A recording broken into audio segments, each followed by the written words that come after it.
Good morning. Edge for advance സ്റ്റഡീസിൻ്റെ ഇന്നത്തെ ക്ലാസ്സിലേക്ക് സ്വാഗതം. നമ്മളിന്ന് നോക്കാൻ പോകുന്നത് എക്കണോമിക്സിൻ്റെ ഒരു ക്ലാസ്സാണ്. BACC 101 ഇൻട്രൊഡക്ടറി മൈക്രോ എക്കണോമിക്സ് എന്നതാണ് നമ്മുടെ യൂണിറ്റ്, നമ്മുടെ സബ്ജക്റ്റിൻ്റെ പേര്. ഓക്കെ, നമുക്ക് എന്തായിരിക്കും ഈ എക്കണോമിക്സുമായി ബന്ധപ്പെട്ട് പഠിക്കാനുള്ളത്? എന്താണൊരു സാമ്പത്തിക ശാസ്ത്രം, എന്തിലേക്കാണ് നമ്മളെ അത് എത്തിച്ചിട്ടുള്ളത്, അങ്ങനെയുള്ള കാര്യങ്ങളാണ് നമുക്ക് ഈ യൂണിറ്റിൽ പഠിക്കാനുള്ളത്. അപ്പോൾ ക്ലാസ്സിലേക്ക് വീണ്ടും സ്വാഗതം. BACC 101 introductory micro economics.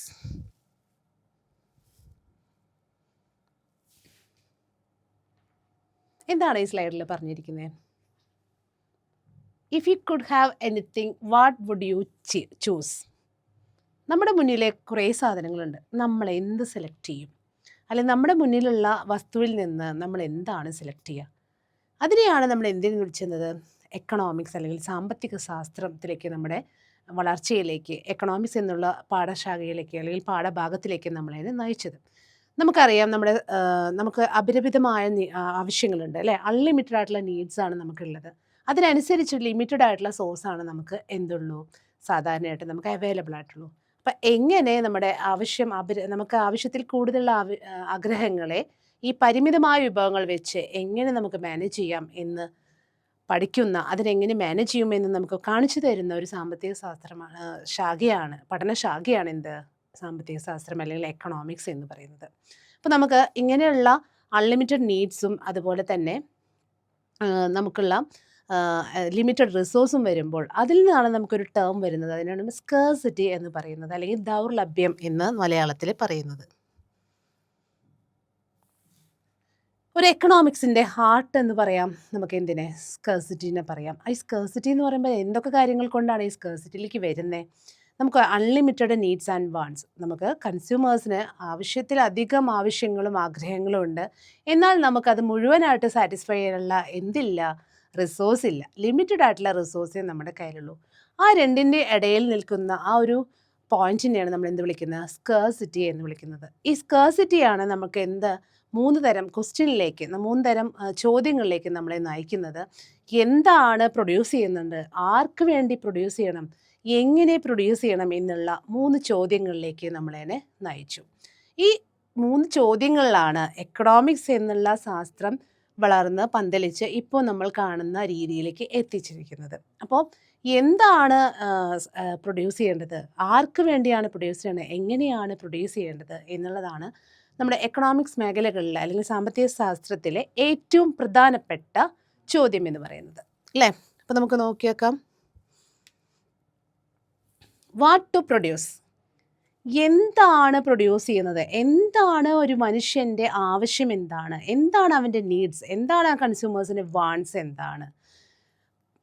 രണ്ടാമതായി പറഞ്ഞത് ഹൗ ടു പ്രൊഡ്യൂസ്, ഇതെങ്ങനെയാണ്, ആരിലൂടെയാണ് നമ്മൾ പ്രൊഡ്യൂസ് ചെയ്യുന്നത്? ലേബർ ഇൻറ്റൻസീവ് ആണോ, ക്യാപിറ്റൽ ഇൻറ്റൻസീവ്, അതായത് നമുക്ക് റിസോഴ്സ് ലേബേഴ്സിന് ഉപയോഗിച്ചുകൊണ്ടാണോ, വർക്കേഴ്സിന് ഉപയോഗിച്ചുകൊണ്ടാണോ, അതോ എന്തെങ്കിലും മുതൽ മുടക്കിലൂടെയാണോ നമുക്ക് പ്രൊഡ്യൂസ് ചെയ്യാൻ പറ്റുക, മെഷീനറിയിലൂടെയാണോ, എങ്ങനെയാണ് അത് പ്രൊഡ്യൂസ് ചെയ്യുന്നതാണ് ഹൗ ടു പ്രൊഡ്യൂസ് എന്ന് പറയുന്നത് അല്ലേ? രണ്ടാമത് ഫോർ ഹൂം ടു പ്രൊഡ്യൂസ്, നമുക്ക് മുന്നിലുള്ള കസ്റ്റമേഴ്സ് ആരാണ്, ആർക്ക് വേണ്ടിയിട്ടാണ് നമ്മൾ ഈ പ്രൊഡ്യൂസ് ചെയ്യുന്നത് അല്ലെങ്കിൽ ഈ പ്രൊഡക്റ്റ് പ്രൊഡ്യൂസ് ചെയ്യുന്നത്. ഈ അൺലിമിറ്റഡ് നീഡ്സിനെയും ലിമിറ്റഡ് റിസോഴ്സിനെയും എന്ത് ചെയ്യണം, ഒരുപോലെ മാച്ച് ചെയ്ത് വേണം നമുക്ക് എന്ത് ചെയ്യാനായിട്ട്, ഈ 3 പ്രോബ്ലത്തിനും ഈ 3 ചോദ്യത്തിനും നമ്മൾ ഉത്തരം കണ്ടെത്താനായിട്ട് അല്ലേ? അപ്പോൾ നമുക്ക് റിസോഴ്സ് എന്ന് പറഞ്ഞാൽ നമ്മുടെ മണി മാത്രമല്ല, എന്തൊക്കെ വരും അതിൽ? ക്യാഷ് വരും, സ്ഥലം അല്ലേ, പ്ലേസ് വരും, നമ്മൾ ഉപയോഗിക്കുന്ന നമ്മുടെ നോളജ് അടക്കം നമ്മുടെ ഒരു റിസോഴ്സാണ് അല്ലെങ്കിൽ സമ്പത്താണ് അല്ലേ? അപ്പോൾ ഇതിനെ എങ്ങനെ നമ്മൾ പരിമിതമായ നമ്മുടെ റിസോഴ്സുകളെ ഉപയോഗിച്ചുകൊണ്ട് നമ്മുടെ കൺസ്യൂമേഴ്സിൻ്റെ അൺലിമിറ്റഡ് നീഡ്സുകളെ എങ്ങനെ സാറ്റിസ്ഫൈഡ് ചെയ്യാം എന്ന് നമ്മൾ പറയുന്ന ഒരു പാഠഭാഗത്തിലൂടെയാണ് നമ്മൾ പോകുന്നത്. ഓക്കെ,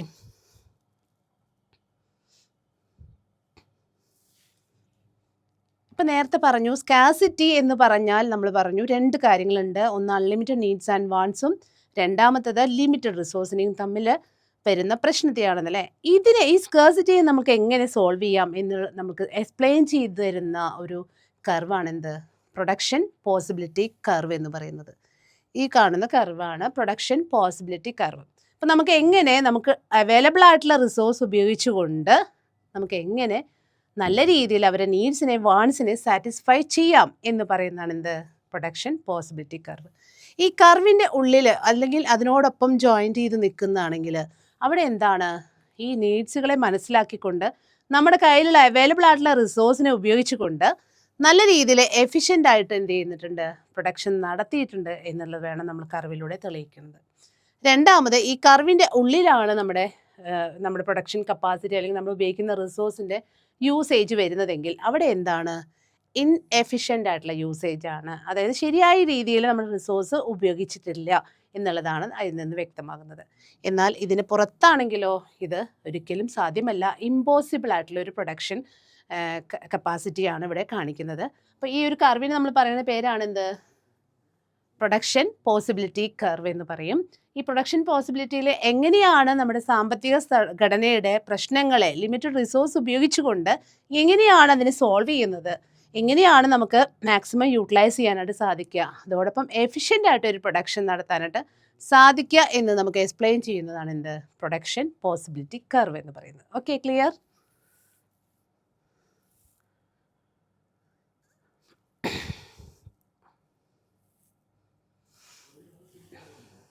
നമുക്ക് ഈ സ്കാർസിറ്റിയെ കുറിച്ച് പറഞ്ഞു. സ്കാർസിറ്റിയിൽ നിന്ന് വന്നിരിക്കുന്ന ഉരുത്തിരിഞ്ഞു വന്ന മൂന്ന് പ്രധാനപ്പെട്ട ചോദ്യങ്ങളെക്കുറിച്ച് പഠിച്ചു അല്ലേ. പിന്നെ നമ്മൾ പഠിച്ചത് എന്താണ് പ്രൊഡക്ഷൻ പോസിബിലിറ്റി കർവിലൂടെ നമുക്ക് എങ്ങനെ തെളിയിക്കാം. ഇതിനെല്ലാം നമുക്ക് പ്രൂവ് ചെയ്യാൻ പറ്റുന്ന അല്ലെങ്കിൽ ഇതിനെല്ലാം സഹായിക്കുന്ന ഏറ്റവും പവർഫുൾ ആയിട്ടുള്ള ഒരു ആയുധമാണ് അല്ലെങ്കിൽ ടൂളാണ് എന്ത് ഒന്ന് ബയർ എന്നും രണ്ട് സെല്ലർ എന്നും. അപ്പോൾ ആദ്യം നമ്മൾ ബയറിനെ അറിയണം, അതുപോലെ തന്നെ നമ്മൾ സെല്ലറിനെയും അറിഞ്ഞാൽ മാത്രമാണ് നമുക്ക് ഈ പറഞ്ഞിരിക്കുന്ന what to produce, how to produce, whom to produce എന്നുള്ള കാര്യങ്ങളിലെ ചോദ്യങ്ങൾക്ക് ഉത്തരം കണ്ടെത്താനായിട്ട് സാധിക്കുള്ളൂ. അപ്പോൾ നമുക്ക് ആദ്യം നമ്മൾ അറിയേണ്ടത് ആരെയാണ്? ബയർ എന്നുള്ള വ്യക്തിയെ അറിയുന്നത്. അതാണ് പറയുന്നത് the power of the buyer. ബയറുടെ പവർ എന്താണ്? ഈ ബയറുടെ പവർ പറയുമ്പോഴാണ് അതിന് പ്രധാനപ്പെട്ട ഒരു നിയമം പറയുക, ലോ ഓഫ് ഡിമാൻഡ് എന്ന് പറയും. പ്രൈസ് ഇൻക്രീസ് ചെയ്യുമ്പോൾ നമുക്ക് എന്താവും? ഡിമാൻഡ് കുറയും. പ്രൈസ് ഡിക്രീസ് ചെയ്യുന്ന സമയത്ത് ഡിമാൻഡ് കൂടും. ഒരു ലോ ഓഫ് ഡിമാൻഡ് എന്ന് പറയും. Relationship between the price and demand, inverse relationship between the price and demand ആണ് ബയറുടെ ഒരു സൈക്കോളജി എടുത്ത് നോക്കുമ്പോൾ നമുക്കറിയാലേ, വില കൂടുമ്പോൾ കൺസ്യൂമേഴ്സ് എന്ത് ചെയ്യും? അത് വാങ്ങാനുള്ള പ്രവണത അവിടെ കുറയും. വില കുറയുമ്പോഴോ അത് വാങ്ങാനുള്ള സാധ്യത കൂടും അല്ലേ. അതാണ് നമ്മുടെ ഒരു ബയറുടെ ഒരു സൈക്കോളജി എന്ന് പറയുന്നത്. പക്ഷേ ഇതെല്ലാ കാര്യങ്ങളിലും ഇങ്ങനെ ആവണമെന്നില്ല അല്ലേ. ചില സമയത്ത് ഇൻകത്തിൽ വ്യത്യാസം വരാം, അല്ലെങ്കിൽ സബ്സ്റ്റിറ്റ്യൂട്ട് പ്രൊഡക്റ്റുകൾ നമുക്ക് അവൈലബിൾ ആവാം. അങ്ങനെയുള്ള ചില ഘട്ടങ്ങളിൽ ചില ഫാക്ടേഴ്സിൽ വരുമ്പോൾ നമുക്ക് എന്ത് വരുന്നുണ്ട്? ഈ ലോ ഓഫ് ഡിമാൻഡ് നമുക്ക് മാറ്റി ചിന്തിക്കേണ്ടതായിട്ട് വരുന്നുണ്ട്. ഇപ്പോൾ നമ്മൾ നോക്കിയാൽ മതി എന്താണ് ബയറുടെ നോർമൽ ബിഹേവിയർ. നോർമലായിട്ട് നമ്മൾ കാണുന്നത് എന്താണ്? ബയർക്ക് പ്രൈസ് റൈസ് ചെയ്യുന്ന സമയത്ത് നമുക്ക് എന്ത് ചെയ്യുന്നുണ്ട്? ഡിമാൻഡ് കുറയുന്നുണ്ട്. പ്രൈസ് കുറയുന്ന സമയത്ത് ഡിമാൻഡ് ഹൈക്ക് ചെയ്യുന്നുണ്ട് അല്ലേ. അപ്പോൾ അതിനെയാണ് നമ്മൾ എന്ത് പറയുന്നത്? ലോ ഓഫ് ഡിമാൻഡ് എന്ന് പറയുന്നത്. ഡിമാൻഡ് എന്ന് പറഞ്ഞാൽ എന്താണ്? ലോ ഓഫ് ഡിമാൻഡ് നമ്മൾ പറഞ്ഞു. ഡിമാൻഡ് എന്ന് പറഞ്ഞാൽ എന്താണ്? 3 കാര്യങ്ങൾ വേണം അല്ലേ. എന്താണ്? നമുക്കൊരു ആഗ്രഹം വേണം, ഒരു ഡിസയർ വേണം. പിന്നെ വേണ്ടത് എന്താണ്? Willingness to pay. നമുക്കത് പേ ചെയ്യാനുള്ള ഒരു സന്നദ്ധത വേണം. നമുക്ക് ക്യാഷ് ഉണ്ട്, നമുക്കത് പേ ചെയ്യാനുള്ള സന്നദ്ധത വേണം. മൂന്നാമത്തത് ability to pay. Ability to pay എന്ന് പറഞ്ഞിട്ടുണ്ടെങ്കിൽ എന്താണ്? നമുക്കത് പേ ചെയ്യാനുള്ള കപ്പാസിറ്റി ഉണ്ടാവണം. അപ്പോൾ 3 കാര്യങ്ങൾ ചേർന്നാണ് law of demand. Desire, ability to pay and willingness to pay. ഇങ്ങനെ 3 കാര്യങ്ങൾ ചേർന്നാണ് നമ്മുടെ ഡിമാൻഡ് എന്ന് പറയുന്ന കാര്യം. അപ്പോൾ നമ്മൾ മറക്കരുത്, ഡിമാൻഡ് എന്ന് പറഞ്ഞാൽ 3 കാര്യങ്ങളുണ്ട്. ഒന്ന് ഡിസയർ, ആഗ്രഹം വേണം, അതിനനുസരിച്ച് വാങ്ങാനുള്ള ഒരു കപ്പാസിറ്റി വേണം, അത് പേ ചെയ്യാനുള്ള ഒരു വില്ലിങ്നെസ്സും വേണം. എന്നാൽ മാത്രമേ നമുക്ക് എന്തെന്ന് പറയാൻ പറ്റുള്ളൂ? ഒരു ഡിമാൻഡ് എന്ന് പറയാൻ പറ്റുള്ളൂ അല്ലേ. ഇനി നമുക്ക് അടുത്ത ആൾ ആരായിരിക്കും? അടുത്ത ആയുധം ആരാണ്? നമ്മുടെ സപ്ലയർ ആരാന്ന് നോക്കി വെക്കാം.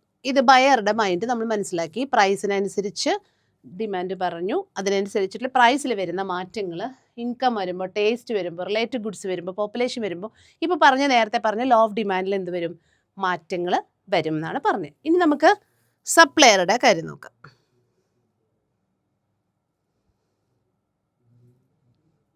രണ്ടാമത്തെയാണ് സപ്ലയർ. സപ്ലയറുടെ സൈക്കോളജിയുമായി ബന്ധപ്പെട്ട് പറയുന്നതാണ് ലോ ഓഫ് സപ്ലൈ അല്ലേ. സപ്ലൈ എങ്ങനെയാണ് വരുന്നത്, എങ്ങനെയാണ് അത് സപ്ലൈനെ എഫക്റ്റ് ചെയ്യുന്നത്, സപ്ലൈയും ഡിമാൻഡും പ്രൈസും തമ്മിലുള്ള റിലേഷൻഷിപ്പ് എങ്ങനെയാണ്. നേരത്തെ ഞാൻ പറഞ്ഞു പ്രൈസും ഡിമാൻഡും തമ്മിലുള്ള റിലേഷൻഷിപ്പ് എന്തായിരുന്നു, ഇൻവേഴ്സ് റിലേഷൻഷിപ്പ് ആയിരുന്നു. എന്നാൽ ഇവിടെ എന്താണ്, പ്രൈസും സപ്ലൈയും തമ്മിലുള്ള റിലേഷൻഷിപ്പ് എന്ന് പറഞ്ഞാൽ ഡയറക്റ്റ് റിലേഷൻഷിപ്പാണ്. പ്രൈസ് കൂടുമ്പോൾ സപ്ലൈയും എന്ത് ചെയ്യും, കൂടും. പ്രൈസ് കുറയുമ്പോൾ എന്താവും, സപ്ലൈ അതുപോലെ കുറയും. അപ്പോൾ അവിടെ സെല്ലർ എന്ന് പറഞ്ഞാൽ പ്രൈസ് റൈസ് ചെയ്യുന്നതിനനുസരിച്ച് നമുക്ക് എന്ത് ചെയ്യുന്നുണ്ട്, കമോഡിറ്റി നമ്മളെ സപ്ലൈ എന്ത് ചെയ്യുന്നുണ്ട്, കൂടുന്നത്. അപ്പോൾ ലോ ഓഫ് സപ്ലൈ എന്ന് പറയുന്നത് it's a direct relationship between the price and supply. സപ്ലൈയും പ്രൈസും തമ്മിൽ ഒരു ഡയറക്റ്റ് റിലേഷൻഷിപ്പിലാണ് എന്ന് പറയാം. ഓക്കെ, അപ്പോൾ നമ്മുടെ ബയറുടെ മൈൻഡ് എന്താണെന്ന് മനസ്സിലായി. ബയറുടെ മൈൻഡ് നമ്മൾ പറഞ്ഞ പേര് ലോ ഓഫ് ഡിമാൻഡ് എന്നും സെല്ലറുടെ ലോ ഓഫ് സപ്ലൈ എന്നും പറയുന്നു. ഇനി ഇതിലുമായി ബന്ധപ്പെട്ട ഒരു ചെറിയൊരു കാര്യം കൂടി പറയാനുണ്ട്. ചെറുതല്ല, ഇതിലെ ഏറ്റവും പ്രധാനപ്പെട്ടതാണ് ഇലാസ്റ്റിസിറ്റി ഓഫ് ഡിമാൻഡ്. ഇലാസ്റ്റിസിറ്റി എന്ന് പറഞ്ഞാൽ എന്താണ്, മലയാളം വേർഡ് എന്താണ്, ഇലാസ്തികത അല്ലേ, വേരിയേഷൻ അല്ലെങ്കിൽ ചേഞ്ച് എന്ന് പറയും. അപ്പോൾ പ്രധാനമായിട്ടും പ്രൈസിൽ ചേഞ്ച് വരുമ്പോൾ ഡിമാൻഡിൽ വരുന്ന ചേഞ്ചിനെ നമ്മൾ മെഷർ ചെയ്യുന്നതിന് പറയുന്ന പേരാണ് എന്ത്, ഇലാസ്റ്റിസിറ്റി അല്ലെങ്കിൽ ഇലാസ്റ്റിസിറ്റി ഓഫ് ഡിമാൻഡ്. അപ്പോൾ പ്രൈസ് ഇലാസ്റ്റിസിറ്റി എന്ന് പറഞ്ഞാൽ എന്തായിരിക്കും, പ്രൈസിൽ വരുന്ന ചേഞ്ചസുകൾ എത്രമാത്രം ഡിമാൻഡിനെ എഫക്റ്റ് ചെയ്യുന്നു എന്നുള്ളതാണ് എന്ത്, പ്രൈസ് ഇലാസ്റ്റിസിറ്റി ഓഫ് ഡിമാൻഡ് എന്ന് പറയുന്നത്. ക്ലിയർ?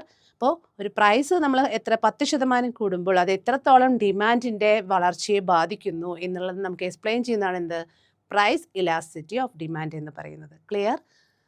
അപ്പോൾ ആ പ്രൈസ് ഇലാസ്റ്റിസിറ്റീനെ നമ്മൾ 3 പ്രധാനമായിട്ട് ക്ലാസിഫൈ ചെയ്യുന്നുണ്ട്. Inelastic, unit elastic, elastic. Inelastic എന്ന് പറഞ്ഞാൽ എന്തൊക്കെ ചേഞ്ച് വന്നാലും വലിയ വ്യത്യാസമൊന്നും ഇതിൽ വരില്ല, ഡിമാൻഡിൽ വലിയതായിട്ടുള്ള രീതിയിൽ വ്യത്യാസങ്ങൾ വരുന്നില്ല, വലിയ രീതിയിലൊരു ചേഞ്ച് അവിടെ വരുന്നില്ല എന്നുള്ളതാണ് ഇൻഇലാസ്റ്റിക് എന്ന് പറയുന്നത്.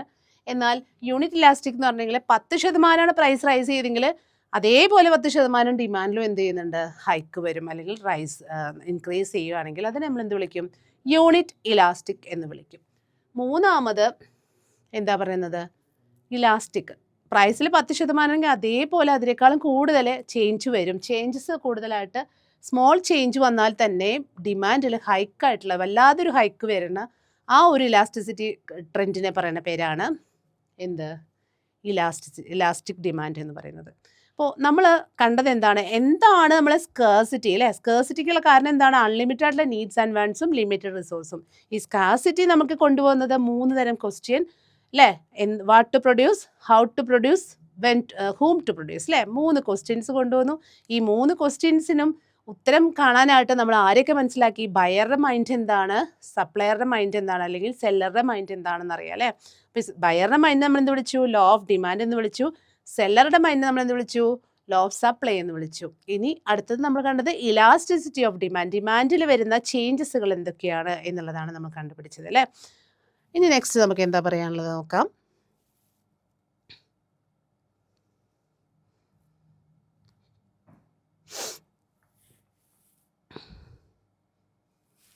ഇതെന്താണ്, നമ്മളെ 3 ക്വസ്റ്റ്യൻ നമ്മൾ ചോദിച്ചിട്ടുള്ള what to produce, how to produce, when to പ്രൊഡ്യൂസിൻ്റെ 3 ക്വസ്റ്റ്യനും ആൻസർ തരുന്ന ഒരു ഗ്രാഫാണ് എന്ത്, ഇക്വിലിബ്രിയം പോയിന്റ് എന്ന് പറയും, അല്ലെങ്കിൽ ഇക്വിലിബ്രിയത്തിൻ്റെ ഗ്രാഫ് എന്ന് പറയും.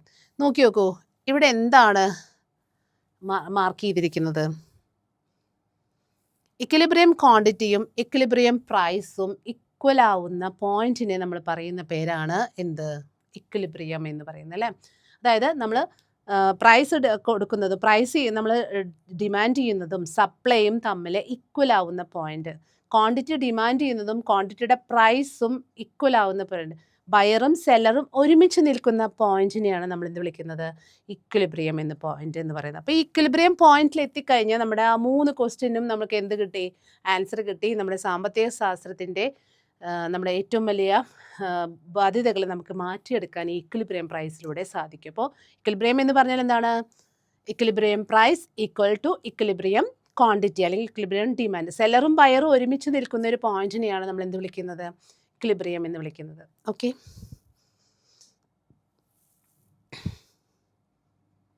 നമുക്ക് പലതരം എക്കണോമിക് സിസ്റ്റം ഉണ്ട്. മാർക്കറ്റ് എക്കണോമി ഉണ്ട്, മിക്സ്ഡ് എക്കണോമി ഉണ്ട്, അതുപോലെ തന്നെ സോഷ്യലിസ്റ്റ് എക്കണോമി ഉണ്ട്. മാർക്കറ്റ് എക്കണോമി എന്ന് പറഞ്ഞിട്ടുണ്ടെങ്കിൽ എന്താണ്, നോക്കി നോക്കൂ, മാർക്കറ്റ് എക്കണോമി അല്ലേ?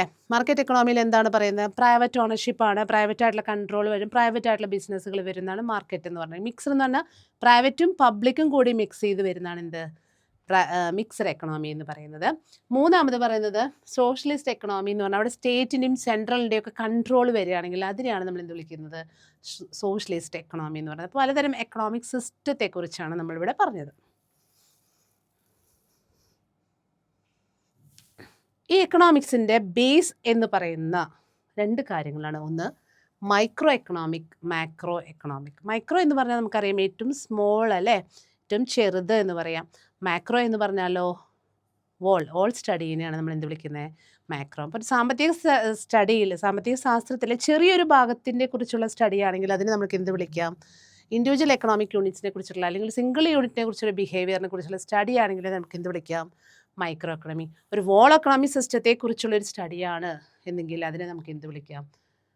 എക്കണോമി ആസ് എ വോളായിട്ട് ഉപയോഗിക്കുകയാണെങ്കിൽ അതിന് നമുക്ക് എന്ത് വിളിക്കാം? Macro economic. നാഷണൽ ഇൻകത്തെക്കുറിച്ചോ പോപ്പുലേഷൻ റേറ്റിനെ കുറിച്ചിട്ടോ അല്ലെങ്കിൽ പോപ്പുലേഷൻ കൺട്രോളിനെ കുറിച്ചൊരു സ്റ്റഡി ആണെങ്കിൽ നമുക്ക് എന്തിനെ വിളിക്കാം? മാക്രോ എക്കണോമിക്സ് എന്ന് വിളിക്കാം. അപ്പോൾ മൈക്രോ ആൻഡ് മാക്രോ ഇത് ബേസിക് സ്റ്റഡിയാണ്, ബേസിക് ആയിട്ടുള്ളൊരു യൂണിറ്റാണ് എക്കണോമിക്സിലെ. ഇനി ജനറലി നമ്മൾ പറയാറുള്ള എക്കണോമിക്സിൻ്റെ 2 കാര്യങ്ങളാണ്. ഒന്ന് പോസിറ്റീവ് എക്കണോമിക്സും ഒന്ന് നോർമേറ്റീവ് എക്കണോമിക്സും. പോസിറ്റീവ് എക്കണോമിക്സ് എന്ന് പറഞ്ഞാൽ വാട്ട് ഈസ്, എന്താണ് എന്ന് പറയും. ഇപ്പോൾ പ്രസൻറ്റ് എന്താണെന്ന് പറയുന്നതാണ് എന്ത്? Positive economy. നോർമാറ്റീവ് എക്കണോമി എന്തായിരിക്കണം, എന്താകണം എന്ന് പറയുന്നതാണ് എന്ത്? Normative science. അപ്പോൾ പ്രസൻറ്റ് സിറ്റുവേഷനെ കാണിക്കുന്നത് പോസിറ്റീവ് എക്കണോമിക്സും അത് എങ്ങനെയൊക്കെ മാറ്റണം, ഈ പ്രസൻറ്റ് സിറ്റുവേഷനെ നമുക്ക് എങ്ങനെയൊക്കെ മാറ്റിയെടുക്കാം എന്ന് പറയുന്നതാണ് എന്ത്? നമ്മുടെ നോർമാറ്റീവ് എക്കണോമിക്സ് എന്ന് പറയുന്നത്.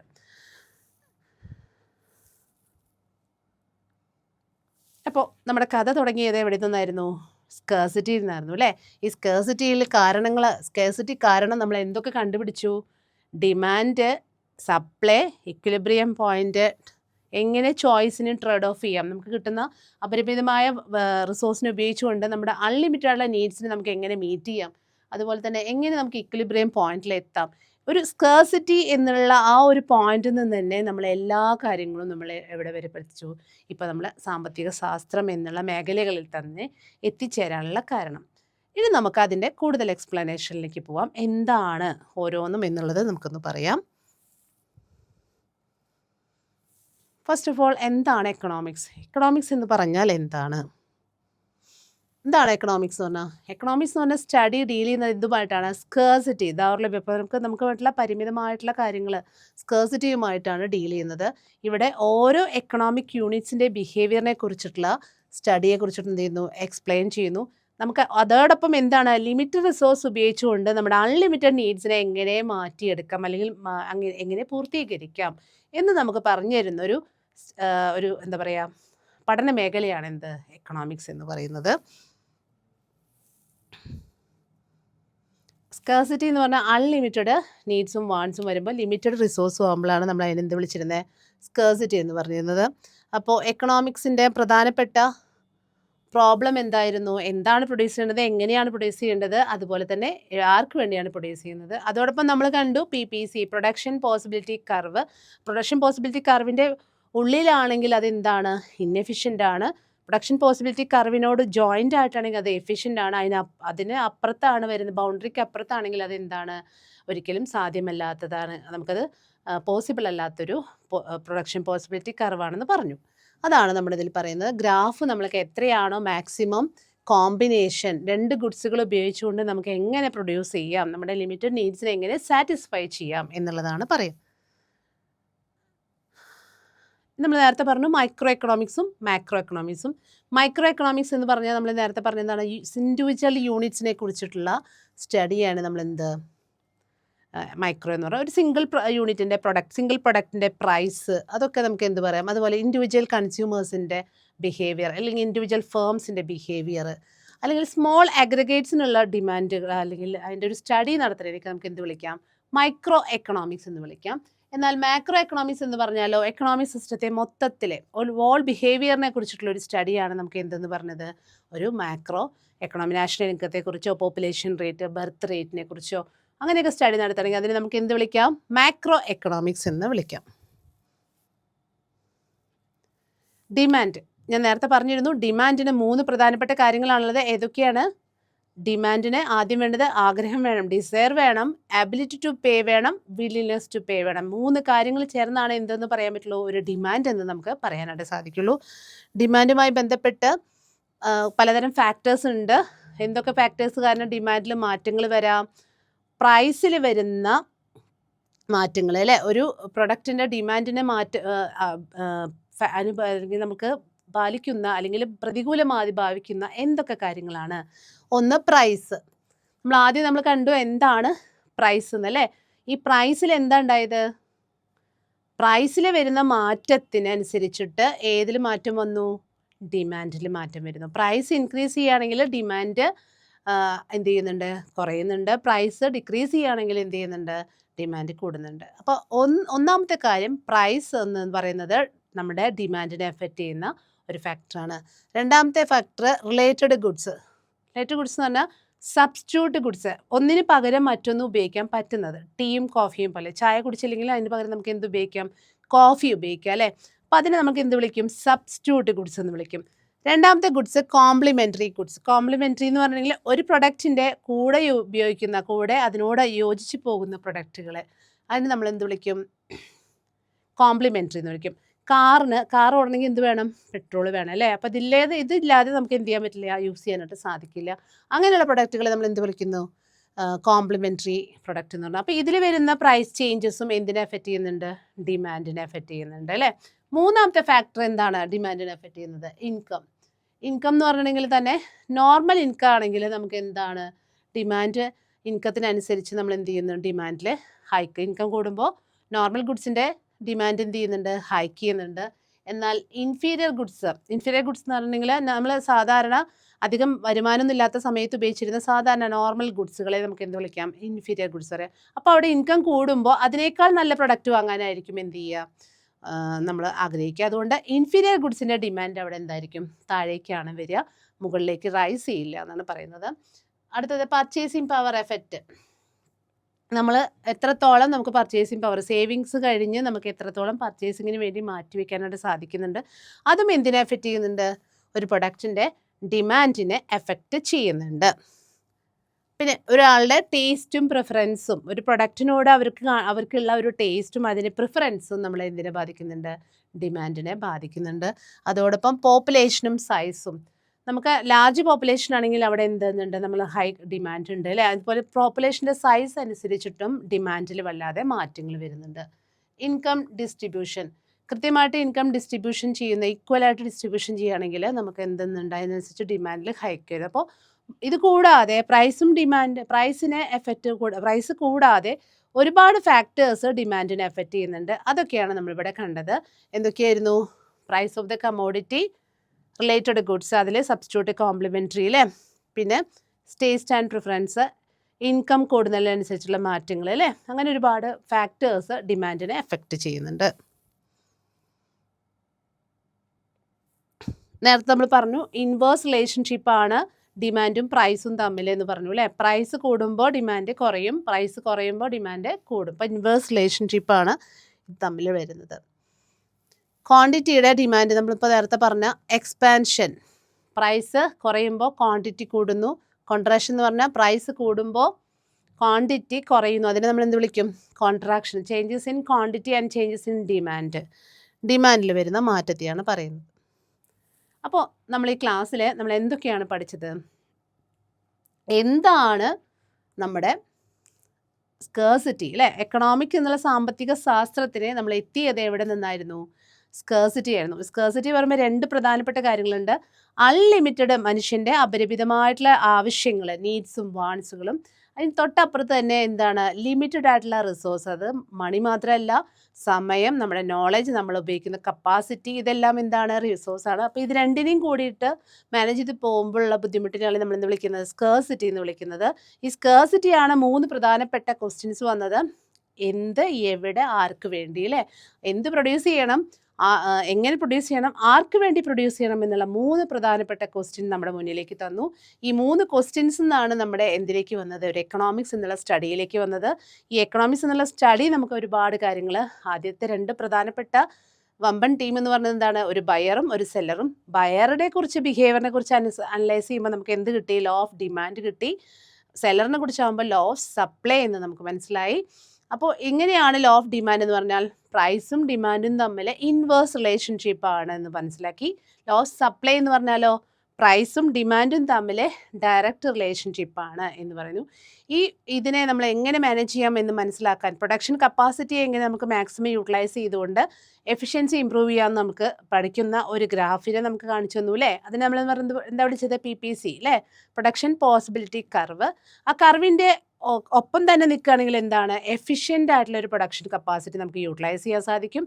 എന്നാൽ ആ കർവിൻ്റെ ഉള്ളിലാണ് കപ്പാസിറ്റി യൂസ് ചെയ്യണമെങ്കിൽ നമുക്ക് എന്താണ്? ഇൻഎഫിഷ്യൻ്റ് ആയിട്ടുള്ള പെർഫോമൻസ് ആണ്. എന്നാൽ കർവിന് പുറത്താണെങ്കിൽ ഒരിക്കലും സാധ്യതയല്ല, നമുക്ക് കാപ്പബിൾ അല്ല അത് പ്രൊഡ്യൂസ് ചെയ്യാനെന്ന് കണ്ടുപിടിച്ചു അല്ലേ. അപ്പോൾ ഇത്രയും കാര്യങ്ങളിലൂടെ നമ്മൾ എന്ത് കണ്ടുപിടിച്ചു?